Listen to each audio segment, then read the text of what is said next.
Nah, kalau tadi update-nya kan ini trendingnya mengenai libur sekolah. Ya sudah pada libur pastinya persiapan mudik juga semakin tinggi. Apakah memutuskan untuk pergi sekarang mudiknya? Di mana sudah dipersiapkan dari jauh-jauh hari? Nah, kita kasih informasinya ya untuk Anda bahwa menjelang mudik lebaran ini sejumlah persiapan sudah dilakukan. Salah satunya oleh aparat keamanan. Ya, ini juga disampaikan Naila dan juga pemirsa oleh Kapolri Jenderal Listio Sigit Prabowo yang menyatakan bahwa nantinya ada 164.298 personel gabungan untuk bisa mengamankan arus mudik dan juga sampai nanti balik Idul Fitri 1446 Hijriah. Adapun pemirsa ratusan ribu personel yang terdiri dari TNI, Polri, Basarnas hingga BMKG ini tergabung dalam Operasi Ketupat 2025 yang akan mengamankan ribuan pos dan ratusan ribu objek. Operasi Ketupat dimulai pada 25 Maret hingga 8 April 2025 ya. Ya, pemirsa kalau kita lihat ya, puncak arus mudik 2025 ini diprediksi memang terjadi pada tanggal 28 hingga 30 Maret 2025. Sedangkan nanti pada saat arus balik ini diprediksi terjadi pada 5 hingga 7 April 2025. Coba kita akan mencoba memantau bagaimana sebenarnya situasi-situasi di sejumlah moda transportasi ya. Seperti misalnya di terminal begitu ya. Ini salah satu moda transportasi bus yang paling banyak dipilih menjadi favorit orang untuk kemudian bisa melakukan mudik. Kalau di Terminal Lebak Bulus pemirsa, kita bisa melihat bahwa kesiapan dari personil kalau tadi dan kita sekarang lihat kondisi di lapangannya di Terminal Lebak Bulus Jakarta, ini volume pemudik meningkat bahkan hingga 50% datanya. Bahkan kalau untuk kita lihat tiketnya, tiket perjalanan mudik yang dijual di salah satu agen perusahaan otobus itu terpantau sudah ludes terjual. Padahal ini lebaran kan masih seminggu lebih lagi ya. Dan rata-rata pemudik yang berangkat dari Terminal Lebak Bulus ini hendak memiliki tujuan-tujuan yang paling favorit sih pasti Jawa Timur, Jawa Tengah, sampai juga ke Sumatera. Nah, itu dia ya terkait sejumlah bus yang ada, yang sudah dipersiapkan dan juga ke daerah-daerah tertentu. Nah, kita lihat juga bagaimana dengan di stasiun Bandung.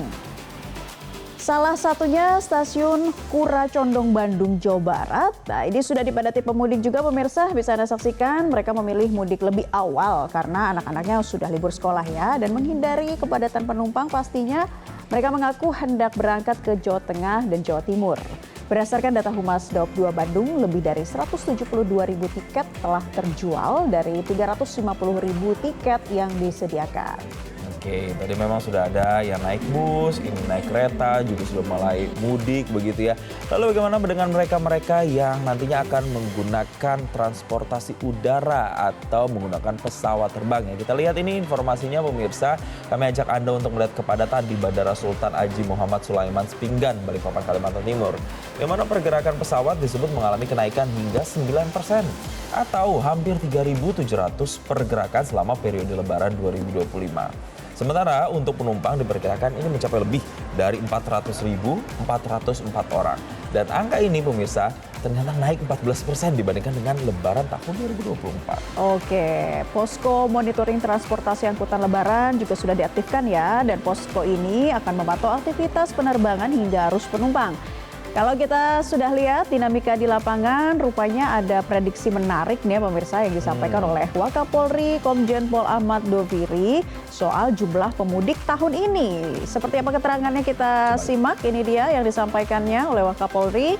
Katanya apa tuh Jason? Ya, ini tahun ini diperkirakan 146,47 juta orang akan mudik, tapi ternyata ini perhitungannya turun ya, turun sekitar 24,3% atau sekitar 47,13 juta orang dibandingkan dengan tahun lalu yang mencapai 193,6 juta orang. Penurunannya cukup tinggi juga ya, dari 24,3%. Sebetulnya apa yang terjadi ya, fenomena apa yang menyebabkan angka pemudik ini menurun di tahun 2025 ini? Ya, nanti kita akan bahas ya, kenapa kemudian kok angkanya sesignifikan itu, kenapa bisa turun. Nanti kami akan hadirkan dialognya pemirsa, tapi yang jelas yang juga harus menjadi perhatian setiap musim mudik, tahu nggak apa Naila? Apa tuh? Keamanannya, jangan sampai terjadi lagi angka-angka kecelakaan. Memang kalau kita lihat data dari 2023 ke 2024 itu turunnya 8%. Turun angka kecelakaan ya? Turun angka kecelakaan, tapi kan kita inginnya setiap mudik itu zero accident ya.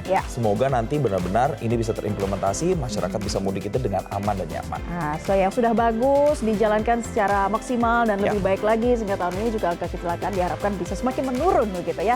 Nah pemirsa, tadi juga ada hal-hal lain yang perlu diperhatikan, termasuk juga bagaimana kita mempersiapkan Pengecekan kendaraan, Pasti. bagaimana juga kita harus dalam kondisi fisik yang sehat dan prima ketika di jalan tol, dan harus update juga nih Jason, Oh, seperti iya. apa pemberlakuan kontraflow, sistem one way di jalur-jalur tertentu agar kita juga bisa mudik dengan aman dan nyaman ya. Ya harus pinter-pinter ngecek tuh saat-saat mana sih yang lagi macet, terus Iya. jalur-jalur alternatif mana yang bisa kita gunakan. Dan jangan lupa Naila, satu lagi, e-tol jangan sampai loh loh. Anda ini Kehabisan. kehabisan e-tol, karena itu bisa bikin kemacetan panjang. Terus ya Betul. Naila, kalau Ya. kita e-tol kita salah atau menggunakan dua kartu e-tol berbeda, itu ketika masuk tol dan nanti keluar tol menggunakan dua kartu berbeda, Ya. bisa kena denda sampai 2 kali lipat. Nah itu dia ya, harus diperhatikan, jangan sampai kan mau kena denda seperti itu. Jadi banyak hal yang perlu dipersiapkan. Selain itu pemerintah juga ini telah membatasi truk selama musim lebaran.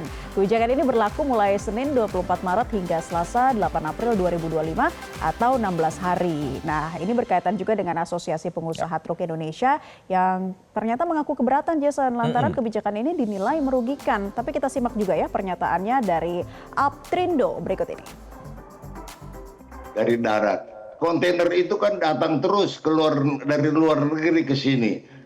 Sehingga kapal datang itu menimbun, pulang kosong karena nggak ada muatan. Akhirnya nanti nggak ada tempat penumpukan juga. Barang dibawa ke luar negeri. Semua itu beban rakyat Indonesia, Mas.